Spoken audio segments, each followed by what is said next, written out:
Gold is $4,571 an ounce right now.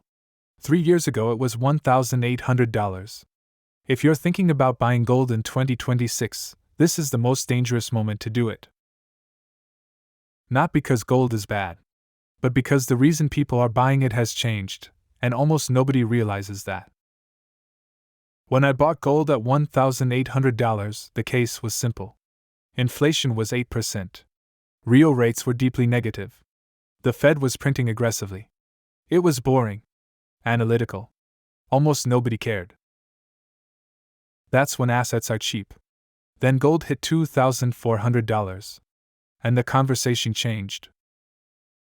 Headlines started saying, "This could be the greatest bull market in gold history." That's not what people say about undervalued assets. That's what they say about momentum. And that's the moment everything changes. There's a very specific shift that happens in markets. At first, price follows fundamentals. Then price outruns fundamentals. Then the narrative catches up to justify the price. Gold has moved from phase 1 to phase 3. At $4,571, you're no longer buying an inflation hedge. You're betting that the gold story gets even louder from here. That's a different trade. And a much riskier one. Ask yourself something uncomfortable. If inflation justified gold at $2,400, what justifies $4,571? Inflation today is around 2 to 3%.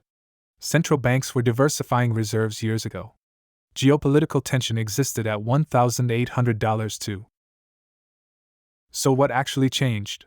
Or did the price just change first, and the story followed? That's the question nobody can answer clearly. And when you can't separate narrative from fundamentals, you slow down. So what happens next? There are only 3 realistic paths. Scenario 1: geopolitical chaos accelerates. Currency fears intensify. Central banks double down again. Gold goes to $5,000 plus. You make money. Scenario 2: inflation cools or real rates move positive. Bonds start yielding real returns again. Gold loses its urgency premium. It stalls, or pulls back hard. Scenario 3: nothing dramatic happens. Uncertainty lingers. Gold chops between $4,200 to $4,800 for months. You make nothing. And your capital sits idle. Most buyers at $4,571 are only thinking about Scenario 1. Market's price consensus. And right now the consensus is, everyone should own gold.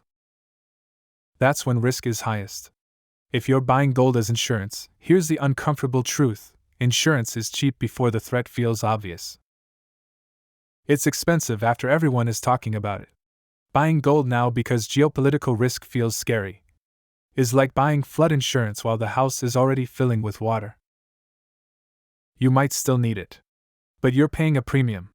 Here's what I actually did. I sold 60% of my gold at $2,600. Kept 40% as insurance.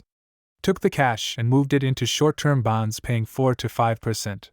That's 2 to 2.5% real return annually while I wait. I'm not predicting gold falls. I'm saying the risk-reward is better elsewhere right now. That's not a forecast. That's a trade. Here's what would make me buy more gold in 2026. 1. A real pullback. Not 5%. I'm talking 20 to 30%, somewhere around $3,200 to $3,600. 2. Clear Fed direction. Cuts that drive real rates negative again. Or hikes that confirm inflation is structurally back. Right now, it's muddy. 3. Real rate clarity. If real rates go decisively negative, gold wins.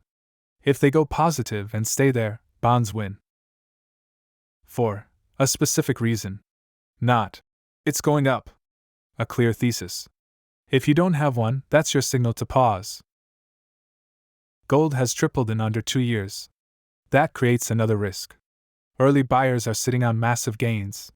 At some point, some of them sell.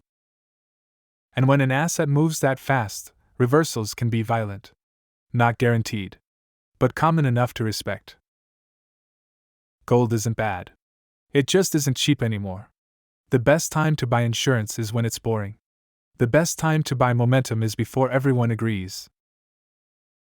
At $4,571, gold is neither boring nor undiscovered.